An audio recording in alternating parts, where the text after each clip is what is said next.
नमो ज्ञानेश्वरा नमो ज्ञानेश्वरा निवृत्ती उदारा सोपानदेवा मुक्ताबाई नमो त्रिभुवन पावनी आद्यत्रयजननी देवांची जयांचे केलिया स्मरण होय सकळ विद्यांचे अधिकरण तेचे वंदो श्रीचरण श्री गुरूंचे ते नमस्कारोनी आता श्री भगवान वाच असंशयं महाबाहो मनोदुर्निग्रहं चलम अभ्यासेन तो कोंतेय वैराग्येन च गृह्यते। काजे यया मनाचे कनिके जे देखिले गोडीचे या ठाया सोके मनोनी अनुभव सुखची कौतिके दावीत जाईजे। कैवल्य साम्राज्य चक्रवर्ती विश्वमौली ज्ञानोबाराय सकल ब्रह्मनिष्ठ गुरुजनांच्या परमकृपेने श्री भगवती ज्ञानेश्वरीच्या 6व्या अध्यायाचा क्रमशः आपण विचार करत आहोत। भगवान परमात्मा म्हणतात, अर्जुना, तुम्ही साम्य स्थितीला प्राप्त व्हावं असं अनेक प्रसंगामध्ये मी तुला वारंवार कथन करत आहे। हे तुते बहुती प्रसंगी आम्ही म्हणो याची लागी जे साम्या परोती जगी प्राप्ती नाही। समदृष्टीच्या पलीकडे अध्यात्म विश्वामध्ये अन्य काही वेगळं प्राप्त करण्यासारखं प्राप्तव्य नाही। ज्या प्राप्तीच्या पलीकडे अन्य काही प्राप्तव्य राहत नाही किंवा जाणणं शिल्लक राहत नाही त्यालाच खऱ्या अर्थाने अंतिम साध्य किंवा फल असं म्हटलं जातं। जसं की ज्ञानेश्वरीतलं उदाहरण द्यायचं ठरलं तर आपण उदाहरण पाहतो, एखाद्या देवळाचं बांधकाम करत असताना त्यावर जर कळश स्थापना झाली तर आता बांधकाम पूर्ण झालं, परत बांधकाम करायचं नाही। किंवा गंगेचा प्रवाह प्रवाहित होत असताना समुद्रासंगमापर्यंत आला की त्याचं प्रवाह होणं आता हे थांबलं जातं। किंवा सोन्याचं शुद्धीकरण करत असताना 16वा कस एकदा लागला की आता शुद्धीकरणाचं काम ज्याप्रमाणे पूर्णपणे थांबतं, तशी जी प्राप्ती झाल्यानंतर जीवनामध्ये काही इच्छा राहत नाही। इच्छा ही अपूर्णतेचं लक्षण आहे। ज्याच्या जीवनामध्ये पूर्णता नसते त्यालाच इच्छा होत असते। उदाहरणच आहे, आपण जर भोजन करायला बसलो, जर पूर्ण तृप्ती आपल्याला प्राप्त झाली तर आपल्याला पदार्थ घेण्याची इच्छा होत नाही। जेवणाच्या अगोदर ज्या लगबगीने आपण सगळे पदार्थ घाईघाईनं घेतो, भोजन झाल्यानंतर इच्छा राहत नाही। आग्रह केल्यानंतर सुद्धा मनुष्य एका अवस्थेमध्ये असा येतो की आता तुम्हाला आग्रह करू नको बरं, नाहीतर मग भोजन केलेला आनंदसुद्धा प्राप्त होणार नाही। म्हणजे अपूर्णता ही इच्छेतून प्रगट होते आणि पूर्णता ही इच्छेच्या अभावातून प्रगट होत असते। जेव्हा कोणतीसुद्धा इच्छा राहत नाही तेव्हा त्या व्यक्तीचं जीवन पूर्ण असतं। आणि अध्यात्मविश्वातली ही एकदा अवस्था प्राप्त झाली की कोणत्याही प्रकारचं साधन राहत नाही, ज्ञातव्य, भोक्तव्य, कर्तव्य, प्राप्तव्य काहीच राहत नाही। तृप्ती झाली या जैसी साधने सरती आपैसी देखे आत्मतुष्टी तैसी कर्मे नाही। एकदा ही आत्मतृप्ती किंवा आत्मसंतुष्टी प्राप्त झाली की मग त्याला साधना करावीशी वाटत नाही किंवा साधनेचं त्याला प्रयोजन राहत नाही। पण अगोदर करावं लागतं बरं। हे मनुष्याने एवढा अभ्यास करावा का त्या अक्षरांनी थकावं आणि सांगावं सेवा भरपूर झाली, आता आमचं तात्पर्य तुझ्या हृदयामध्ये प्रतिष्ठित करतो। कर्मसुद्धा एवढी करावी की त्या कर्माने आपल्याला अंतःकरण शुद्धी हे फल आपोआप देऊन टाकावं। हे विचारसागरामध्ये असे उदाहरण फार गोड आले बरं। तिसरा तरंग विचारसागरातला आकाराने लहान आहे। गुरुवारी डॉक्टर बाबा सांगत असतात, तो तरंग लहान आहे का बरं? कारण त्यात सेवा करायची आणि नेमकं आपल्याला ते काहीच करायचं नाही, ते सांगायचं आहे ना। म्हणजे प्रात्यक्षिक भाग आहे जीवनातला, त्यामुळे तो अल्प आकारातला आहे। त्यातले 2-3 वाक्य फार महत्त्वाचे आहे। साधकाच्या जीवनामध्ये ईश्वर सेवेपेक्षा अत्यधिक प्राधान्य गुरुसेवेला आहे। जर त्याने ईश्वराची सेवा केली तर त्याला पुण्य नावाचं अदृष्ट फल प्राप्त होतं, या पलीकडे काही फळ मिळत नाही। परंतु जर सद्गुरूंची सेवा केली तर त्याला पुण्य नावाचं अदृष्टही फल प्राप्त होईल आणि श्री गुरूंच्या मुखारविंदातून तत्वमसी महावाक्याचं श्रवण झाल्याबरोबर ब्रह्मज्ञानाच्या द्वारे मोक्ष नावाचं दृष्टफलही प्राप्त होईल.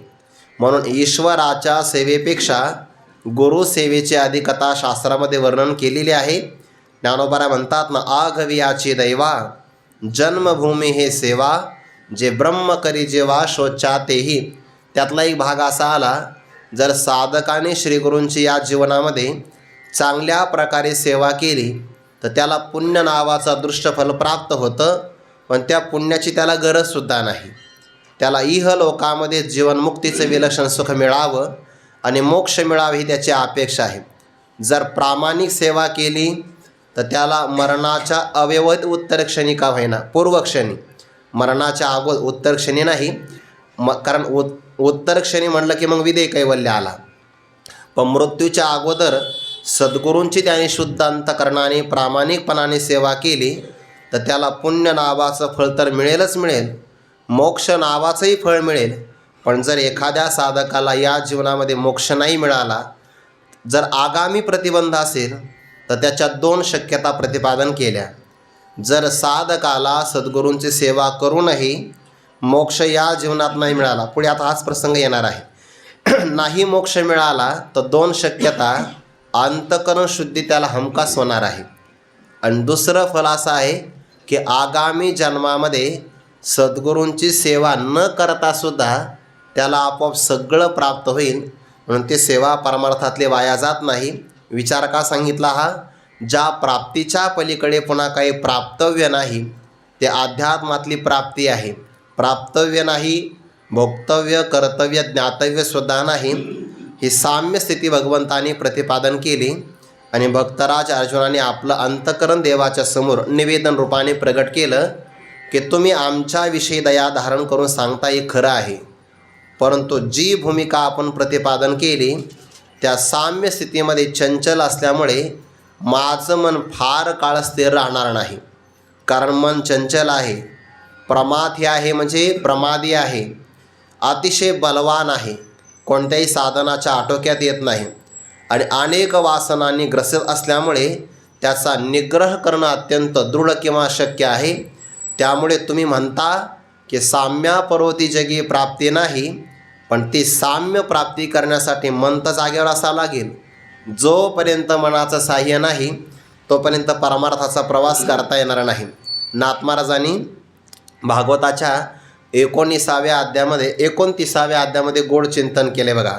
प्रायशः पुंडरीकांक्ष योगिनो इंजतो मनः. योगी पुरुष आपल्या मनाला निग्रहित करण्याचा प्रयत्न करतात. त्यातला एक फक्त विनोदातला भाग सांगतो. नाथ महाराजांनी उदाहरण दिलं आहे, आपल्या मनाला ताब्यात ठेवण्यासाठी बरेच साधक अन्न त्याग करतात. अन्नच घ्यायचं नाही, कारण अन्न जर घेतलं नाही तर प्राण व्याकुळ होतो. प्राण व्याकुळ झाला की मनामध्ये विचार येत नाही दुसरे. हे खरं आहे एका बाजूने, पण दुसऱ्या बाजूने अन्न न घेतल्यामुळे ते मन असा त्रास देतं, त्याला उपवासाच्या दिवशीसुद्धा भाकर दिसते. जागृतीमध्ये अन्न, स्वप्नामध्ये सुद्धा अन्न, त्याच्यासमोर ते सगळे स्वप्न पुढं राहतं. कारण का? अन्नाचा परित्याग आहे. इतकं मन छळतं आहे. आणि मग असं जर मन आमचं छळ करत असेल तर आम्हाला साम्य स्थिती कशी काय प्राप्त होईल? मनोनी मन एक निश्चळ राहील, मग आम्हासी साम्य होईल. हे विशेष हे न घडेल याची लागे. हा प्रश्न फक्त भक्तराज अर्जुनाचा नाही बरं, हा प्रश्न पारमार्थिक जीवन यापन करणाऱ्या यच्च यावत साधकांचा आहे. एक थोडासा बारकावा बघून जा. सगळेजण परमार्थामध्ये प्रवास करतात, प्रयत्नही सगळेजण करतात, पण काहींना फल मिळतं, काहींना मिळत नाही. ज्यांना फळ मिळतं त्यांना सिद्ध महात्मे म्हणतात, ज्यांना अजून फलप्राप्ती झाली नाही त्यांना साधक म्हणतात. पण साधक जरी फलप्राप्तीपर्यंत नाही पोचला तरी कालांतराने तो साध्यापर्यंत निश्चित जाणार आहे. फक्त एक भाग सांगून जातो यातला, काहींना परमार्थातलं फळ मिळालं आहे, काहींना मिळणार आहे आणि काहींना मात्र अजून फल दिसतसुद्धा नाही. आणि परमार्थातला प्रवास वाया जात नाही. आपण कोणाशी स्पर्धा नाही करायची. जो व्यक्ती, जो साधक, तो आपापल्या प्रयत्नाच्या वेगानुसार साध्यापर्यंत मार्गक्रमणा करत आहे. काहींनी गत जन्मामध्ये साधना वेगात केली, म्हणून त्यांच्या फल हे आटोक्यात आलं आहे. आणि काहींनी या जन्मात नुकताच प्रवास प्रारंभ केला आहे. ज्याने प्रवास प्रारंभ केला आहे त्याने दुसऱ्याकडं बघू नये, कारण त्याचा प्रवास मागेच पूर्ण झालेला आहे. आपण बऱ्याचदा काय करतो, दुसऱ्याकडे पाहतो की त्याला जे मिळालं ते मला का मिळत नाही. अरे त्याने मागच्या सुट्टीमध्ये अभ्यास केलेला आहे, त्याने सुट्ट्या वाया नाही घालवल्या. तो सुट्ट्यामध्ये लग्न लावले सगळे आणि आता म्हणतो अभ्यास का होत नाही. हे जसं ठरलेलं आहे तसं या जीवनामध्ये जो प्रयत्न करतो त्याला आगामी जीवनामध्ये साध्य नक्की मिळणार आहे. कोणाशी स्पर्धा करू नये आणि कोणाचा द्वेष मत्सरसुद्धा करू नये. सगळेजण परमात्मा प्राप्तीपर्यंत जाणारच आहे. फक्त काही जवळ गेलेत, काही मध्य भागात आहे आणि काहीने नेमका प्रवासाला सुरुवात केली, श्री गणेशा केला आहे, पण फल मात्र सगळ्यांना मिळणार आहे. हा सगळ्यांचा प्रश्न आहे. म्हणून मन चंचल आहे हे सगळ्यांचंच असतं. फक्त काहींनी प्रयत्न केला म्हणून त्यांचं मन आता स्थिर झालेलं आहे. परमार्थातल्या काही भूमिका सगळ्यांच्या समान रूपाने वाट्याला येतात. सिद्ध महात्मा जरी असला ना तरीसुद्धा तो त्याच्या आगामी जन्मामध्ये म्हणजे अगोदरच्या, आगामी नाही, पूर्वजन्मामध्ये तो साधकीय भूमिकेतूनच पुढे गेलेला आहे. जरी तो आजचा सिद्ध असेल तर तो कालचा साधकच होता ना. मग सिद्ध महात्मा जरी आज सिद्ध असेल तर काल साधकाच्या जीवनामध्ये ज्या ज्या शंका येतात, जे प्रश्न येतात ते त्यांच्या जीवनामध्ये येऊन गेलेलेच आहे. म्हणून असं कधीच घडत नाही की लगेचच्या लगेच फल प्राप्त झालं त्याला काहीच करावं लागलं नाही, असं नाही. त्याने मागे पुष्कळ केलेलं आहे म्हणून त्याला आता काहीच करावं लागत नाही. पण ज्याने मागं काहीच केलं नाही त्याला मात्र आता पुष्कळ करावा लागणार आहे. म्हणून प्रयत्नामध्ये कमतरता राहू नये. भगवान म्हणतात अवसंशयम. अर्जुना तू म्हणतो ना तसंच आहे. मनोदुर्निग्रहम चलम. मनाचा निग्रह करणं कठीण आहे आणि मन चंचलसुद्धा आहे. परंतु भगवंताने हे अनुमोदन नाही दिलं. एका बाजूला मान्यता दिली की मन चंचल आहे, पण निग्रह होणारच नाही का? तसं नाही ना. निग्रह होण्याचे उपाय दोन सांगितले. अभ्यास वैराग्याभ्याम तन्निरोधः. अभ्यास आणि वैराग्याच्या द्वारे मनाचा निग्रह करता येतो. योगसूत्रामध्ये हे सांगितलं की अभ्यास आणि वैराग्याच्या द्वारे त्याचा निग्रह होतो. आणि भगवद्गीतेमध्ये भगवान सांगतात अभ्यासेन तो कौंतेय वैराग्येन च गृह्यते. वारंवार केला जाणारा जो प्रयत्न त्याला म्हणतात अभ्यास. त्या अभ्यासाला ज्ञानोबांनी एक शब्द वापरला बघा, तेवी सदभ्यासे निरंतर. नाहीतर मग अभ्यास आपणही करतोच की नाही, पण शब्द ज्ञानोबांनी किती गोड वापरला. सत शब्द आहे परमात्मा वाचक. आणि परमात्मा प्राप्तीकरता जो अभ्यास केला जातो त्याला म्हणतात सदभ्यास. किंवा हा अभ्यास पंचदशीमध्ये पण आला आहे बघा. तच्चिंतनम तत्कथनम अन्योन्यम तत्प्रबोधनम एतदेकोपरत्वं च ब्रह्माभ्यासम विदुर्बुधाः. त्याचं चिंतन करा. चर्चा जरी संवाद करायचं ठरला तर ब्रह्मस्वरूपाचं चिंतन करा. एतदेकपरत्वं च ब्रह्माभ्यासम विदुर्बुधाः. अभ्यास करणाऱ्या पुरुषाला काहीच कठीण नसतं, पण अभ्यासासाठी मात्र उत्साह लागतो बरं.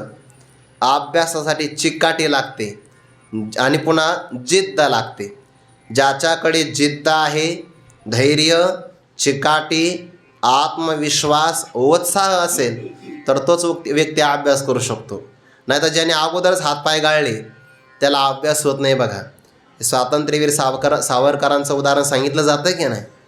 प्रचंड असणारा समुद्र उल्लंघन केला, अभ्यास आहे काय धैर्य असेल.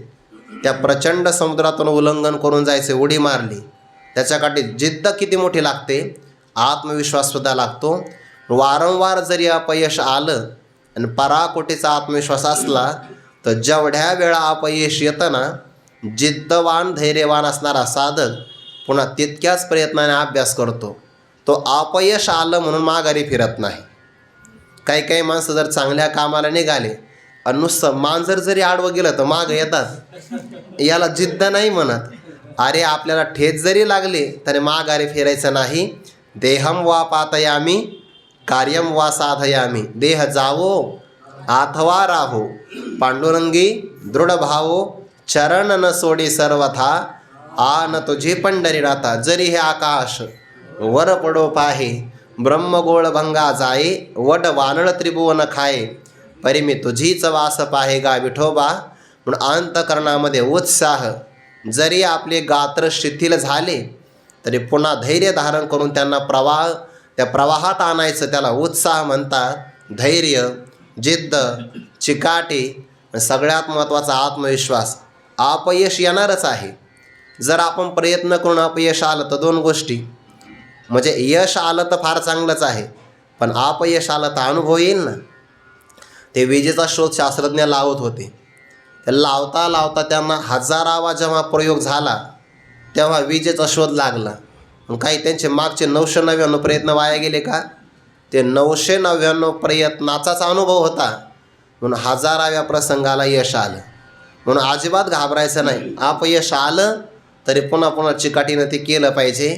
जेव्हा आपला अभ्यास प्रबल होतो ना, प्रयत्न प्रबल होतो, तेव्हा अंतःकरणाची योग्यता तयार होते. आणि मग ज्या व्यक्तीचा एकही अभंग महिनाभरात पाठ होत नाही त्याचे एका दिवसाला 10 अभंग पाठ होतात. का? कारण त्या प्रयत्नाची भूमिका तयार होते. शेतकरी बघा, तुम्ही अभ्यास करतो की नाही, जमिनीला तयार करतो बघा, त्यातले दसकटं काढतो किंवा बाकीचं गवत काढतो, दगडं काडी कचरा सगळं वेचून टाकतो आणि एकदम सुंदर मशागत तयार करून फक्त पावसाची वाट पाहतो. हे जमीन तयार करणं आहे अगोदर. पाऊस पडला आणि वापसा साधला तर बीज रोपण केल्याबरोबर लगेच अंकुराची प्राप्ती. पण मग अंकुर आला म्हणून फळ नाही येत लवकर, पण ते फलाकरता हे सगळं करावं लागतं.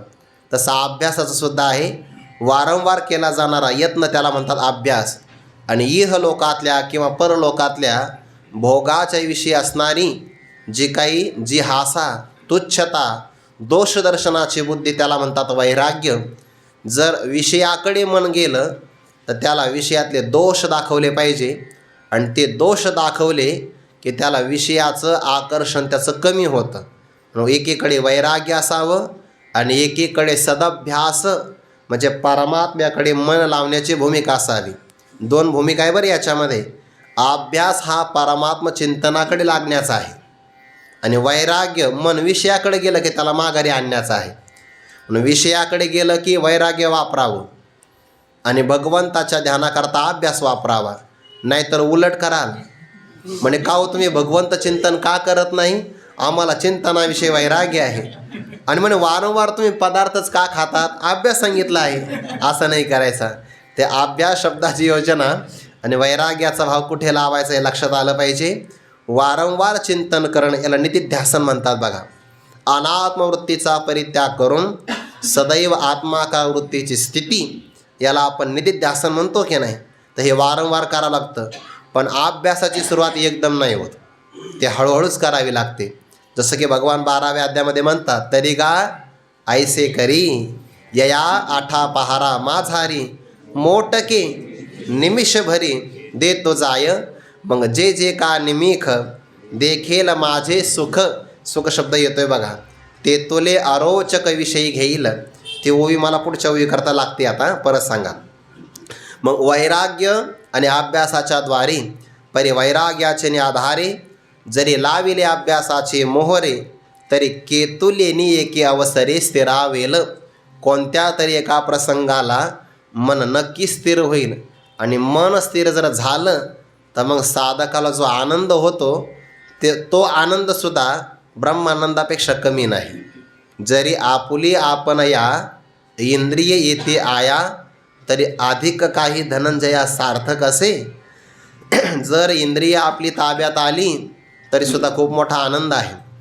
मन ताब्यात आलं तर मग आनंदाला पारावारच नाही, कारण मनावरच अवलंबून आहे ब्रह्मप्राप्ती. म्हणून अभ्यास जर केला आपण, अभ्यास वैराग्याचा आधार घ्यावा लागतो. जसं ते गिर्यारोहक असतात ना, पर्वतावर चढून जातात पण ते आधार घेतात. कधी कधी दोराचा आधार घेतात, कधी पाय ठेवण्याकरता खिळ्यांचा आधार घेतात, तर कधी कधी हातासाठी कपारीचा आधार घेतात. नखा एवढा जरी आधार मिळाला ना त्यांना, नखा एवढा, तरी ते पर्वतावर चढून जातात. पण आधार महत्त्वाचा आहे. मग साधकाने कोणता आधार घ्यावा? वैराग्याचा. इहलोकापासून तर ब्रह्मलोकापर्यंत अनुकूल मानलेले जे भोग, त्याच्या त्यागाच्या इच्छेला म्हणतात वैराग्य. आणि त्याचा त्याने आधार घ्यावा. हे वैराग्य मिळतं कुठं, विवेक कुठं मिळतो? संतांच्या सान्निध्यामध्ये. अध्यात्मविद्याधिगमः साधुसंगम एवच वासनासं परित्याग प्राणस्पंद निरोधनम. हे 4 उपाय वैराग्याच्या आधाराने जर आपलं मन आपण अभ्यासाच्या मार्गाला लावलं तर कोणत्या तरी एका अवकाशाला वेळेला ते मन नक्की स्थिर होईल. मग ते या जन्मात झालं तर फार चांगलं, नाही झालं तर आगामी जन्मात होईल. पण अभ्यास नाही सोडायचा. हताश व्हायला साधकाला जागा नसते. साधकाने असं निराश, असं रडकं चेहरा पडलेला कधीच राहू नये. कमीत कमी आपण परमार्थाच्या मार्गात तरी आलो ना, हीच आपली फार मोठी पुण्याई आहे. पुढचा प्रवास करूया, पण निराश व्हायला जागा नाही. अभ्यास करावा. के तुलेने एक अवसरे, पण तो अवसर कधी येईल याची थोडी वाट पाहावी. तो कदाचित याही क्षणात येईल, उद्या येईल, नाहीतर आगामी जन्मातसुद्धा येईल. पण कोणत्या तरी एका जन्माच्या शेवटी कृपाळुवा पोटी येईल दया. आणि परमार्थाचा प्रवास एका जन्माचा नसतोच. बहुनाम जन्मनामंते ज्ञानवान माम प्रपद्यते वासुदेव सर्वमिती स महात्मा सुदुर्लभ. हा जो श्लोक आला की नाही, तो महात्मा दुर्लभ आहे आणि भगवत प्राप्ती दुर्लभ आहे म्हणून शब्द वापरला. बहुनाम जन्मनाम अंते. नाहीतर आळशीपणा करता हा नाही शब्द. नाही, अहो भगवान म्हणले फार जन्म घ्यावे लागतात, या जन्मात कशाला घाई करायची, असा त्याचा अर्थ नाही घ्यायचा. ते प्राप्ती होण्यासाठी फार साधना करावी लागते, प्रयत्नाचा आधिक्य सांगायचं आहे. पुढची ओवी राहिली होती आपली 20व्या क्रमांकाची ओवी. काज या मनाचे कनिके जे देखिले गोडीचे ठाया सोके मनोनी अनुभव सुखाची कौतिके दावी तजाईचे. ज्ञानोबारा आपल्या मनाचा चांगुलपणा सांगतात. सगळ्यात मोठं प्रगत मानसशास्त्रे ज्ञानेश्वरी. ज्या काळामध्ये लोकांना सायकोलॉजी शब्द मानसशास्त्राकरता आला आहे, जेव्हा तो शब्द माहिती नव्हता, तेव्हा आपल्या भारतामध्ये पराकोटीचं मानसशास्त्र प्रगत होतं म्हणजे आजही आहे. आणि त्या मानसशास्त्राचा विचार केला योगशास्त्रामध्ये. पातंजली योगसूत्र म्हणतो की नाही आपण, त्याच्यामध्ये या सगळ्या मनाचा सूक्ष्म विचार केला. आपल्याला माहितीसुद्धा नसतं की आपल्या मनाच्या किती वृत्ती म्हणून. फार मोठ्या वृत्ती मनाच्या. त्या वृत्ती तर सांगत असताना 5 प्रकारच्या वृत्ती सांगितल्या. क्षिप्त, विक्षिप्त, मूढ, एकाग्र आणि निरुद्ध अशा वृत्तीचा, किंवा त्यामध्ये निद्रा, अशा बऱ्याच संशय, या सगळ्या वृत्तीचा विचार आला. इतका सूक्ष्म मनाचा विचार करणारं शास्त्र त्याला योगशास्त्र म्हणतात. आणि त्याच्यामध्ये मनाचा विचार केलेला आहे, अंतकरणाचा, की जे अंतकरण कोणत्या इंद्रियाला दिसत नाही. मुळात ते अतिंद्रियच आहे म्हणून इंद्रियाची तिथपर्यंत धाव पोचत नाही. पण अशाही अंतकरणाचा योगी पुरुषांनी योग साधना करून समाधीच्या भूमिकेमध्ये जाऊन इतकं सूक्ष्मचिंतन केलं. आणि त्यांचे आपल्यावर फार मोठे उपकार आहे की त्यांनी साधनेतून केलेला जो अभ्यास, अनुभव, तो शब्दाच्या रूपाने आपल्यासमोर प्रगट केला. म्हणून मागे येणाऱ्या साधकाला फार सुलभता प्राप्त झाली. म्हणून या संतांचे उपकार आहे. जर आपल्यासमोर ज्ञानेश्वरी नसती किंवा ज्ञानेश्वरीतले शब्द नसते तर काही चिंतन केलं असतं आपण. आपल्याला साधना करण्यासाठी आधार कोणता मिळाला असता. आणि संतांच्या आपल्याला अक्षर रूपाने अक्षर उपकार आहे, जे कधी विनाशी होऊ शकत नाही. हजारो साधक येतील आणि जातील, साध्य प्राप्त करतील, पण ज्ञानेश्वरी त्यांना अगदी कल्पच्या कल्पापर्यंत मार्गदर्शन करतच राहील. किंबहुना हिमालयामध्ये साधना करणाऱ्या योगी पुरुषाला जर आपल्या योग साधनेमध्ये काही अडचणी आल्या, पाठीमागं आपण एक उदाहरण पाहिलं होतं की आळंदी क्षेत्रामध्ये हिमालयातून एक योगी पुरुष आला. तो पुंडलिकरायांच्या मंदिराजवळ बसला. श्री गुरु चंद्रशेखर महाराजांनी त्याचं ते अवलोकन केलं. त्याला विचारलं, तुम्ही करता काय? तो मी साधना करत असतो योगाची. इथे का आला? म्हणजे मला काही प्रश्न पडले होते आणि मला कळालं की ज्ञानोबा आपल्या प्रश्नाचे उत्तर देऊ शकता, इथे मला उत्तर मिळतं. म्हणे मग साधना केल्यानंतर उत्तर मिळतात का? ज्ञानोबा तुमच्याशी बोलतात. तो म्हणाला, आपली कुठे एवढी योग्यता आहे की ज्ञानोबाने आपल्याशी बोलावं? मग शंका समाधान होतं कसं? शंका आली तर मी डोळे लावतो आणि ज्ञानोबाऱ्यांच्या मंदिराच्या कळसाकडे पाहतो. कळसाकडे पाहिल्याबरोबर मला त्या ज्ञानोबाऱ्यांच्या मंदिराच्या दिव्य कलशातून स्पंदनं मिळतात आणि उत्तरं मिळतात. योगी पुरुषाची नम्रता आहे. म्हणजे जर शंका आली तर त्या शंकेचं समाधान हिमालयात नाही मिळत, ज्ञानेश्वरीमध्ये मिळतं. काय योग्यता आहे ग्रंथाची. आणि आपलं तर भाग्य असं आहे, समाधीस्थ ज्ञानोबा आहे आपल्याशी बोलण्याकरता. कदाचित तेवढी योग्यता आपली नाही, पण ज्ञानेश्वरीच्या रूपाने बसलेले ज्ञानोबा आहे. फक्त ज्ञानेश्वरी आपण काय करायची, समोर ठेवायची, वाचायला प्रारंभ करायचा. ज्ञानोबाच आपल्याशी बोलतात. ज्या दिवशी आपली ही भूमिका प्रबळ तयार होईल की ज्ञानेश्वरी वाचताना ज्ञानोबाच माझ्याशी बोलत आहे, त्या दिवशी आपल्याला दररोज केल्या जाणाऱ्या पारायणापेक्षा एक वेगळा आनंद मिळेल. या भूमिकेतून सुद्धा हे वाचलं पाहिजे. भाव काय सांगायचा, मानसशास्त्र जेवढं प्रगती यामध्ये आलं तेवढं अजूनही जगतामध्ये विकसित झालं असेल, शंका या बाबतीमध्ये. पण ज्ञानोबाराय सगळे माणसं तक्रार करतात, साधकापासून सगळ्यापर्यंत, आमचं मन आमचं ऐकत नाही, आमचं मन फार वाईट आहे हो, त्याच्यामध्ये फार विकार आहे. पण ते ज्ञानोबाराय आपल्याला मनाचा चांगुलपणा सांगतात. का जे या मनाचे एक निके, ज्या मनाला ताब्यात आणायचं किंवा ज्या शत्रूला पराभूत करायचं ना, त्याचा आपला स्वभाव कळाला पाहिजे आणि त्याचा चांगुलपणा वाईटपणा कळाला पाहिजे. सगळेच वाईट माणसं फार वाईट नसतात, जेवढे आपण समजतो तेवढे ते वाईट नसतात. पण बऱ्याचदा त्याच्या वाईटपणाविषयी आपण ऐकलेलंच फार असतं आणि ते दुसऱ्याकडून. त्यामुळे तो व्यक्ती तेवढा वाईट नसतो की जेवढा आपण त्याला समजतो. सगळे माणसं वाईटातून सुद्धा चांगलं. आता 14 रत्न निर्माण झाले, सगळे वाईट आहे का? एक हलाहल नावाचं विष सोडलं, ते जर सोडून दिलं तर बाकी 14 रत्नच आहे. पण पुढं सांगू, ते हलाहल नावाचं विषसुद्धा घातक नाही आहे, त्याला रत्न म्हटलं आहे ना 14 रत्नामध्ये. फक्त त्या विषाची आपल्याला चिकित्सा करता येत नाही. नाहीतर विषसुद्धा आपल्या अंगातलं विष घालवतं ना, फक्त ते प्रमाणात घेता आलं पाहिजे. विषसुद्धा चिकित्सा करतावा. आपल्याला सर्पदंश झाला तर काय देतात औषध म्हणून? विषच देतात आपल्याला, फक्त माहिती होत नाही आपल्याला. कारण बाहेरून दिलेलं विष आतल्या विषाला मारतं. किंवा आपण औषधं घेतो, औषधं म्हणजे एक प्रकारे विषच आहे ना, घातकच आहे, परंतु ते रोग नावाच्या विषाला मारतं. म्हणून त्याची चिकित्सा करता आली पाहिजे. वाईट सगळ्या गोष्टी नसतात, त्यातलं काही ना काही चांगलं असतं. मनाची तक्रार करण्यापेक्षा मनाचा स्वीकार केला पाहिजे. आणि मनच तर आपल्याला घेऊन जाणार आहे. मन करारे प्रसन्न, सर्व सिद्धीचे कारण, मोक्ष अथवा बंधन, सुख समाधान इच्छा ते, मन एव मनुष्याणाम कारणम बंध मोक्षयोः. फक्त एवढंच आहे, बंधाय विषयासक्तम मुक्ती निर्विषयम स्मृतम. विषयासक्त असेल तर बंधनाला कारण आहे आणि निर्विषय असेल तर मुक्तीला कारण आहे. त्या मनाचा ज्ञानोबा चांगुलपणा सांगतात. कोणता? जे देखिले म्हणजे पाहिलं, अनुभवलं. काय अनुभवलं? गोडी. आणि ज्या गोडीचा मनाला अनुभव आला, जी गोडी मनाने पाहिली, अनुभविली, चाखली, त्या गोडीच्या ठाया म्हणजे ठिकाणी, आणि सोकते त्याला चटक लागते. आणि एकदा मनाला चटक लागली की मग जीवेनं सोडी ऐसे झाले. लाचावले मन लागलीसे गोडी, ते जीवेनं सोडी ऐसे झाले. जगद्गुरू तुकोबारांचे पूर्वज आहे ना विश्वंभर बाबा, पंढरीची वारी करायची. ते पंढरीची वारी करत असताना कार्तिकीपासून वारी प्रारंभ केली. तर मग शुद्ध वारीला जायचं, भगवंताचं दर्शन झालं. लाचावले मन लागलीसे गोडी, देवाचं मुखकमल पाहण्याची गोडी लागली.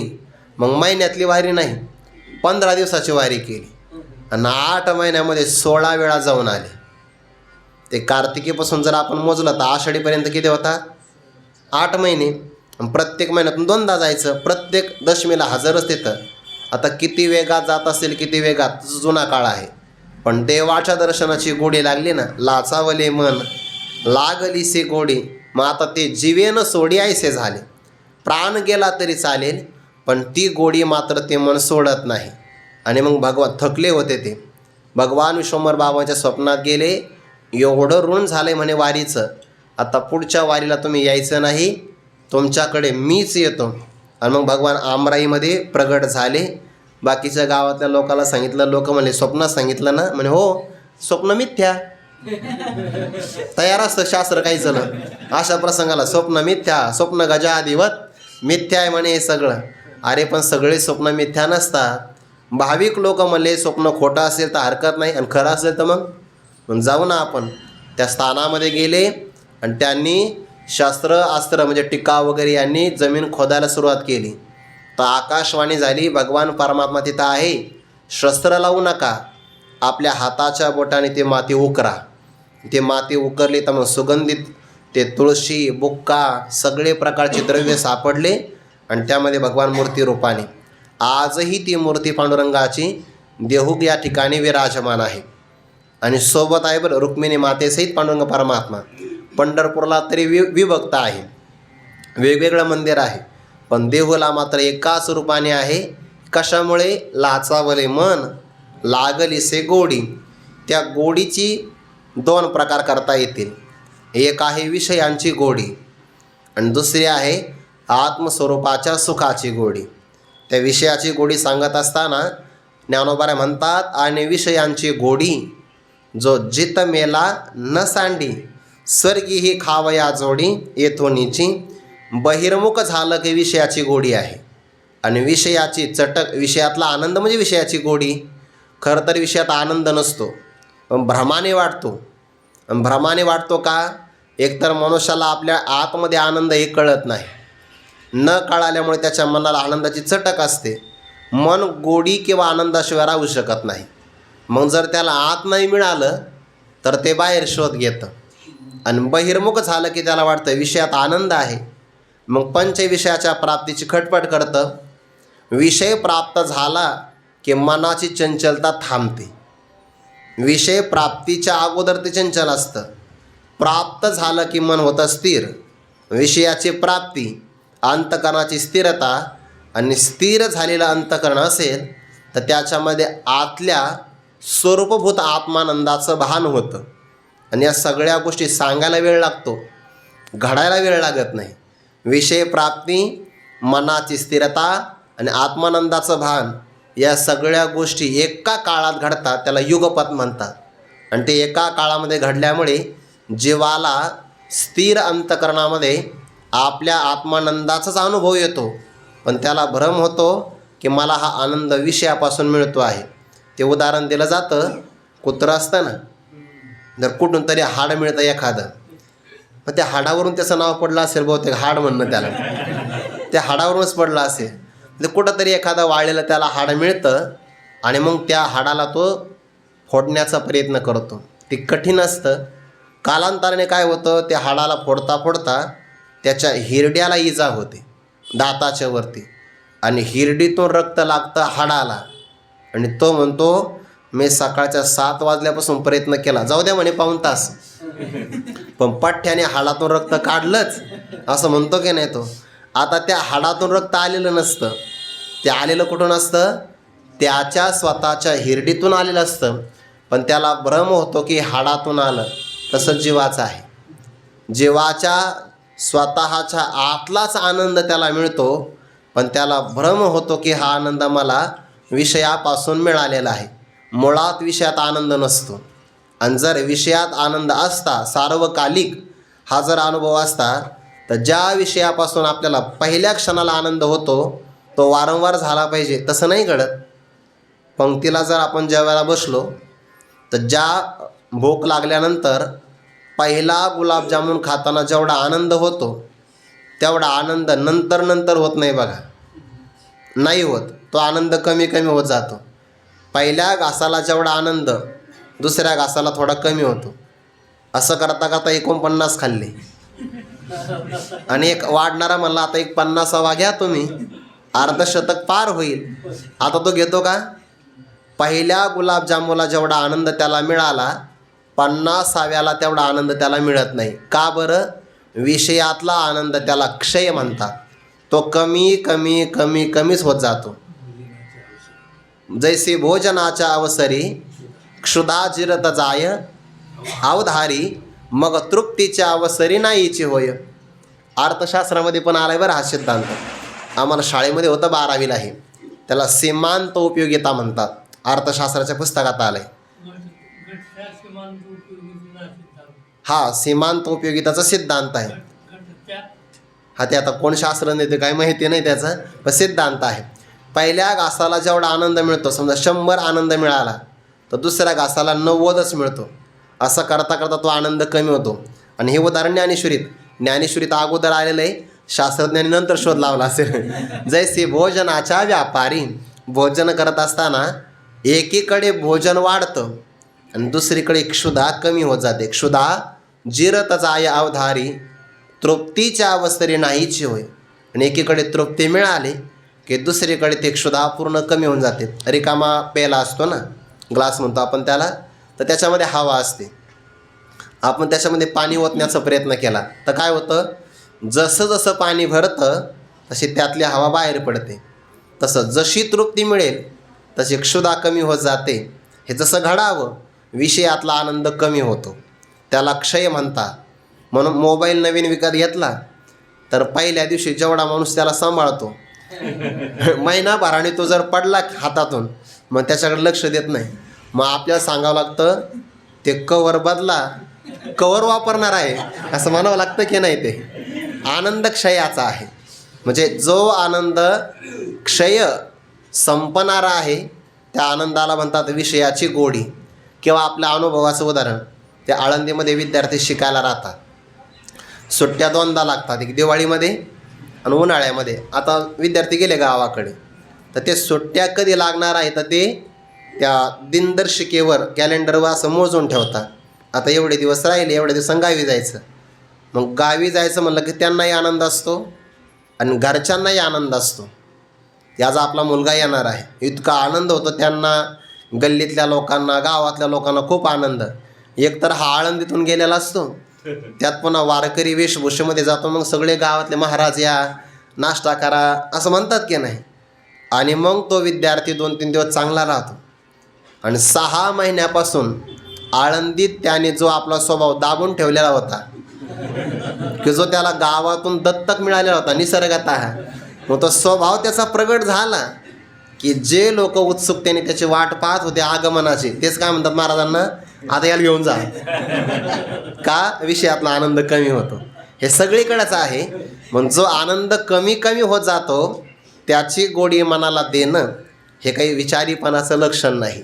म्हणून ज्ञानोबा म्हणतात, मनाचा स्वभाव आहे त्याला गोडीची चटक लागली की तिथं ते थांबून राहतं.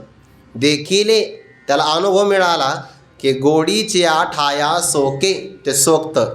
मग आपण कोणती गोडी द्यावी, विषयाची द्यावी का? नाही, तर त्याला आपल्या स्वरूपभूत आनंदाची गोडी द्यावी. मग ती गोडी द्यायची कशी, तर ज्ञानोबा त्याचा प्रकार 12व्या अध्यायामध्ये सांगतात. तरी का ऐसे करी या 8 पहारी पहारा माझारी, मोटकी निमेष भरी देतो जाय. किंवा सर्व सुख गोडी सर्व शास्त्र निवडी, रिकाम अर्ध घडी राहू नको लटिका व्यवहार. सर्व हा संसार वाया येरझार हरिविन. ज्ञानोबा हरिपाठामध्ये सांगतात की नाही. मग आपण निवड करायची. विषयाच्या आनंदासाठी आपल्याला कष्ट करावे लागतात. विषय प्राप्त झाला तर रक्षणासाठी कष्ट करावे लागतात. आणि विषय नष्ट झाला तर, विचारसागरामध्ये आलं आहे बघा, नष्ट झाला तर मग कष्टच कष्ट, असं वाक्य आलेलं आहे. मग अर्थानाम अर्जने क्लेशस तथैव परिपालने नाशे दुःखम वे दुःखम दिगर्थान क्लेशकारिणः. ते विषयातला आनंद कसा मिळतो आपण आनंद ते उदाहरण पाहतो. पाठीमागे वाघ आहे, विहिरीमध्ये खाली नाग बसलेला आहे आणि ज्या पारंबीला याने पकडलं त्यावरती आगे मोळ लावलेला आहे. त्या मोळाच्या माशा उठल्या आणि त्याला प्रचंड चावा घेतात. तेवढ्या प्रसंगामध्ये त्यातलं पोळं फुटलं आणि मधाचा एक थेंब पडला. नशीब त्याचं कमी, जांबया पसरे मुख ते तर अवचटे पडे पिऊ, एवढं पण नाही झालं. मधाचा थेंब नाकाच्या शेंड्यावर पडला आणि तो त्याने प्रयत्न करून जिभेनं घेतला बुवा. तो वा नाही आनंदासी जोडा आहे का? खरंच जोडा आहे, जोडा नाही आहे, तुलना नाही त्याची. विषयातला आनंद हजारो शोकाने व्याप्त आहे. सुखम वैषयिकम शोकम सहस्रेणावृतत्वतः, हजारो शोकाने व्याप्त आहे. म्हणून विचारी माणसं त्याला दुःखच म्हणतात. दुःख येऊ नये एव ते आद्यंतवंत कोणतेय न तेश्वरमते बुधाहा. मग जो प्राप्त करण्यासाठी कष्ट, रक्षण कष्ट, नाश झाला तरी कष्ट, हजारो शोकाने व्याप्त आहे, त्या विषयाची गोडी या मनाला देणं चांगलं नाही. आणि मन गोडीशिवाय राहू शकत नाही, सुखाशिवाय राहू शकत नाही. मग आपला प्रयत्न असावा की मनाला जर गोडी द्यायची असेल तर आपण विषय आनंद देण्यापेक्षा निर्विषय आनंद त्याला प्रदान करावा. आणि कोण म्हणतं विषयामध्ये गोडी आहे? खरं तर विषयामध्ये आनंदच आहे असं नाही. जर विषयातला आनंद असता तर आपण निद्रेतला, सुषुप्ती अवस्थेतला निर्विषय आनंद भोगण्यासाठी बाकीच्या विषयांचा परित्यागच केला नसता. सुषुप्ती अवस्थेतला आनंद निर्विषय आनंद आहे. का कोणता विषय आहे तिथं? शब्द नावाचा विषय आहे का? संगीत ऐकतो आपण झोपेमध्ये? नाही ऐकत. स्पर्श नावाचा विषय कुठं आहे? काही माणसं गादीवर झोपतात आणि वारकरी वारीमध्ये ढेकळा झोपतात खाली मातीवर. म्हणजे स्पर्श नावाचा विषय नाही, शब्द नाही, स्पर्श नाही, रूपही नाही. गाढ झोपेमध्ये काय पाहतो आपण डोळ्याने? काहीच पाहत नाही. रस नावाचा विषय चाखण्याकरता नाही आणि गंध घेण्यासाठी सुद्धा सुगंधित विषय कोणता नाही. म्हणजे सुषुप्ती अवस्थेमध्ये आनंद देणाऱ्या पंचविषयापैकी एकही आनंद नाही. आणि सगळ्या विषयांचा परित्याग करतो बघा व्यक्ती. सगळ्यांचा परित्याग केल्याशिवाय सुषुप्ती अवस्थेतला निर्विषय आनंद भोगता येत नाही. म्हणून मनुष्याला झोपेतला आनंद जर घ्यायचा असेल तर त्याग करावा लागतो. कशाचा? अहंतेचा आणि ममतेचा. ममता म्हणजे मोबाईल हे माझं आहे हे विसरावं लागतं. किंबहुना आपण ज्या खोलीमध्ये झोपलो ती खोली विसरावी लागते. ज्या अंथरुणावर आपण झोपलो ते वळकटी विसरावी लागते. पुढं जाऊन सांगू का? देह विसरावा लागतो. त्याच्यापुढे सांगू स्वतः मी कोण आहे हेही विसरावं लागतं. जेथे मीपणा विसरल्याशिवाय सुषुप्ती अवस्थेतला निर्विषय आनंद मिळत नाही. सगळ्याला विसरावं लागतं. सगळ्याचा त्याग घडला तर मग विषय नसतानासुद्धा निर्विषय आनंद मिळतो. पंचदशीकारांनी हा आनंद 11व्या प्रकरणामध्ये प्रतिपादन केलेला आहे बघा. मी माझी ऐसी आठवण विसरले जयाचे अंतकरण, पार्था तो संन्याशी जाण निरंतर. विसरावं लागतं की नाही? मी आणि माझं सुषुप्ती अवस्थेमध्ये विसरावं लागतं. आणि ज्याला हे जागृतीमध्ये विसरता येतं त्याला संन्याशी म्हणतात. म्हणून आग्रह मनाचं नाही आहे की त्याला गोडी कोणती लागते. आपण काय देतो याच्यावरती अवलंबून आहे. आपण जसं लहान मुलाला आई खेळणं पण देऊ शकते, मोबाईल पण देऊ शकते आणि तीच आई त्या मुलाच्या हातामध्ये देव पण देऊ शकते ना. मग जर त्याला देवासोबत खेळण्याची गोडी लागली तो देवाला सोडेल का?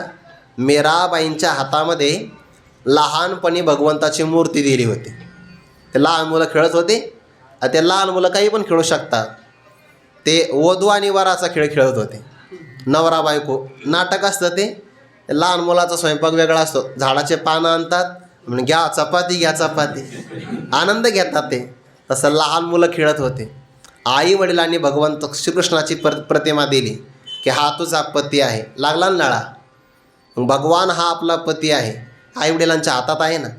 मुलाच्या हातामध्ये मोबाईल देऊ शकतात आणि भगवंताची मूर्ती पण देऊ शकतात. तसं आपल्या हातात आहे. आपण मनाला विषयांची गोडी पण देऊ शकतो. नाही देतोच आपण. देऊ शकतो म्हणजे काय? हा आत्मानंदाची गोडी देऊ शकतो पण आपण देत नाही. आणि ते दिले पाहिजे. विषयात आनंद आहे हा भ्रम आहे.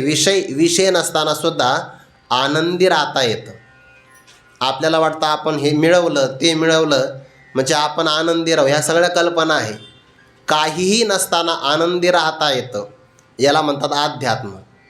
आणि सगळं असतानाही दुःखी राहता येतं याला म्हणतात प्रपंच. सगळं आहे, सगळं मनासारखं आहे, अनुकूळ आहे. म्हणजे अगदी 18-12 वनस्पती हे सगळं आहे. म्हणजे सगळं असतानाही दुःखी राहणं याला म्हणतात प्रपंच. आणि काहीच नाही जवळ तरी पण आनंदी राहता येतं हे सुद्धा आनंदीतच बरं राहता येतं. त्याला हा अध्यात्माचा भाग आहे. गोडी आहे गोडी. म्हणून सुषुप्ती अवस्थेमध्ये आपण दररोज आनंद भोगतो आहे. विषय नसताना सुद्धा आनंद पण कधी मिळतं? म्हणजे पंचदशीकाराने 3 भूमिका सांगितल्या. सुखी, दुःखी आणि उदासीन या 3 भूमिका. तर सुख आणि दुःख कर्मजन्य आहे आणि औदासीन्य हे स्वभावता आहे.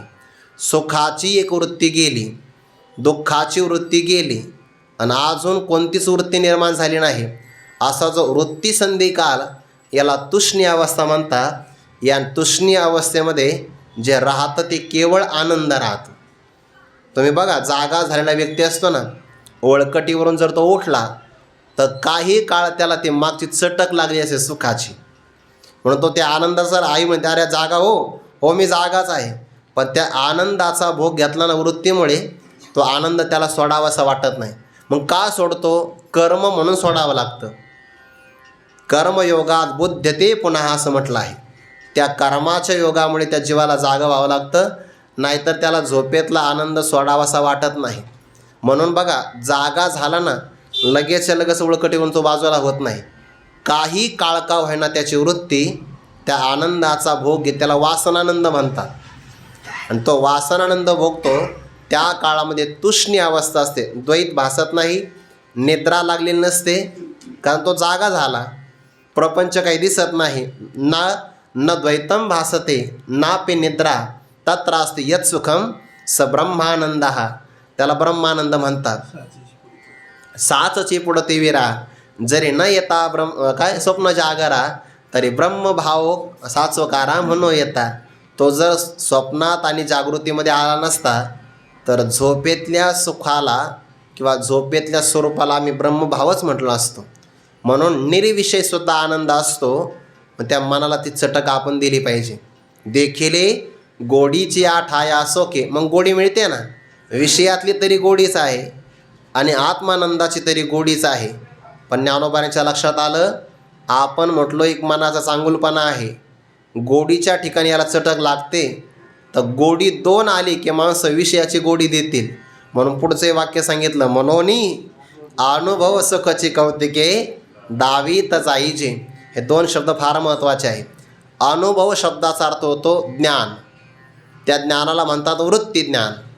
पण वृत्ती ज्ञानाची सुद्धा गोडी आहे. पण शब्द वापरला पुढे सुखची, नुसतं सुख शब्द वापरला असता केवळ तर विषय सुखावर ते लक्षण गेलं असतं, म्हणजे अतिव्याप्त झाला असतं. ज्ञानोबाने फक्त असं म्हटले असते, मनोनी सुखची कौतिके दावीत जाईजे. म्हणून या मनाला फक्त आपण सुखच दाखवावं तर आपला अनुभव आहे. मागच्या बहुत जन्माचा विषयाच्या सुखाची गोडी आपण त्याला दिली असते. पण त्या सुखाला ज्ञानोबाने पुन्हा एक शब्द वापरला, अनुभव सुखाची. अनुभव म्हणजे ज्ञान, ज्ञान म्हणजे चित्स्वरूप, आणि चित्स्वरूप हे लक्षण आहे आत्म्याचं. म्हणजे कोणता सुख दाखवावं? ज्याला आत्मसुख म्हणतात, सच्चिदानंद स्वरूप म्हणतो ना आपण. म्हणून अनुभव शब्दाने ज्ञान घ्यायचं. ज्ञान शब्दाला म्हणतात चित्त, आणि सच्चित आणि सुख म्हणजे आनंद. सच्चिदानंद शब्द तयार होतो, आणि सच्चिदानंद हे स्वरूप आहे आत्म्याचं. म्हणून आत्मस्वरूपाच्या ठिकाणी असणारं जे सुख आहे ते सहज कौतुकाने आनंदाने त्या आपण मनाला दाखवलं पाहिजे. आणि ते दाखवण्याकरता सुरुवात क्षणापासून केली पाहिजे. आपण थोडीशी जर आपण तुलना केली ना, विषयाच्या प्राप्तीमध्ये कष्ट आहे आणि अंतःकरण स्थिर आणि शुद्ध असेल तर बसल्या जागी काहीही प्रयत्न न करता आतला आनंद मनुष्याला भोगता येतो. मग तुलना केली, अरे विषयाच्या प्राप्तीमध्ये एवढे कष्ट आहे, मिळाला तर उगत थेंबर आनंद मिळतो. आणि जर आपण मन स्थिर केलं, शुद्ध किंवा एकाग्र केलं, तर काहीच न करता ज्या आनंदाला कोणता अंत लागत नाही असा देशकाल वस्तू परिच्छेदरहित आनंद मिळतो. आणि तो आनंद आपला आतमध्येच भरलेला आहे. फक्त वृत्ती अंतर्मुख करायचं काम आहे. वृत्ती अंतर्मुख केली तर बरोबर आतला आनंद मिळत जातो. मग कधी आपण जर प्रसन्न असाल, आपल्या मनामध्ये कोणता विषाद, खंत, चिंता, काळजी, भीती जर नसेल, आणि फक्त आपला त्याच्याकरता आरामही चांगला झालेला पाहिजे, म्हणजे आपल्याला आरोग्याची कोणती समस्या नसेल, आपलं मन जर प्रसन्न असेल तर मनुष्याला काहीच न करता सुद्धा आनंदी राहता येतं. हा आनंद मिळतो कुठून? तो आतूनच मिळतो. त्याला फक्त मन स्थिर करावं लागतं. म्हणून हा बाहेरचा आनंद पाहण्यापेक्षा कधीकधी आतलाही आनंद पाहायला पाहिजे. आणि तो अनुभव सुखाची कौतिके दावीत जाईजे. म्हणून त्याला ज्ञान स्वरूप सुख म्हणतात. बरं, पंचदशी कारणे असं म्हटलं आहे, चिदात्मत्वात सुतो भाती सुखमज्ञान दिसततः. आपला जो आत्मानंद आहे ना तो सुख स्वरूप आहे आणि पुन्हा चित स्वरूप आहे. तो चित स्वरूप आहे म्हणून स्वयंप्रकाश रूपाने भासतो आणि तिथलं आज्ञानसुद्धा सुखम अहम अस्वाप्सम न किंचित अवेदिशम. तर या सुखाला स्वयंप्रकाश रूपाने अनुभव येतो आणि ते स्वयंप्रकाश आहे म्हणून त्याच्या प्रकाशाने आज्ञानसुद्धा अनुभवाला येतं. म्हणून कौतिके अनुभव सुखाची कौतिके दावीत जाईजे. कारण सुषुप्तीतला आनंद साधनजन्य नाही, स्वरूपभूत आनंद आहे. मग आता यावर एक शंका विचारली पूर्वपक्षाने. तुम्ही काय म्हणता? गाढ झोपेमध्ये आपल्याला आनंद मिळतो, त्या आनंदाला ब्रह्मानंद म्हणतात. मग जागृतीमध्ये शास्त्र कशाला शिकायचं आणि कशाला गुरूंची शरणागती करायची? तर सिद्धांतांनी त्याला उत्तर दिलं, अरे सुषुप्तीमधला जो आनंद आहे त्या आनंदालाच ब्रह्मानंद म्हणतात हे कळण्यासाठी शास्त्र शिकायचं आणि यासाठीच गुरूंची शरणागती करायची. तेवढ्याने तो कृतार्थ होणार नाही. जोपर्यंत तुझं अंतःकरण किंवा अहंकार त्या स्वरूपाशी एकरूप होणार नाही तोपर्यंत गुरूंची उपासना आणि शास्त्राचा स्वाध्याय करावाच लागतो. मनोनी अनुभव सुखाची कौतिके दावीत जायचे. ज्ञानोबा म्हणतात, मग जे जे का निमिख देखेले माझे सुख ते तुले अरोचक विषय घेईल. मग हे मन काय करील? विषयाची तुलना करेल. अरे विषयातला आनंद तर क्षय आहे, अतिशय आहे, विनाशी आहे आणि आत्मानंद मात्र वर्धिष्णू आहे, वाढणारा आहे, अशी ती तुलना करेल आणि मग माझ्या सुखामध्ये गोडी घेईल आणि विषयाच्या बाबतीमध्ये अरुची घेईल. मग हा अभ्यास वाढवता आला पाहिजे असं ज्ञानोबा मनाचा चांगुलपणा सांगतात. काजे या मनाचे कनिके जे देखिले गोडीच्या ठाया सुखे मनोनी अनुभव सुखीचे. सुखाची म्हणजे आत्मानुभव सुखाची चकाराने अन्य सुखाची व्यावृत्ती केली. कौतुकाने हेच सुख आपण आपल्या मनाला दाखवावं, याचा अनुभव घ्यावा. म्हणजे मन विषयाचा त्याग करेल आणि आत्मस्वरूपाच्या ठिकाणी स्थिर होईल. असा भगवंताने एक उपाय सांगितला. आणखीन तुलना करतात की योग कुणाला कठीण आहे आणि कुणाला सोपा, त्याचा विचार आपण उद्या करू. कुंडली गौरदारी विठ्ठल श्री ज्ञानदेव तुकाराम मौली ज्ञानेश्वर महाराज की जय. जगद्गुरु तुकाराम महाराज की जय. सद्गुरु जोग महाराज की जय.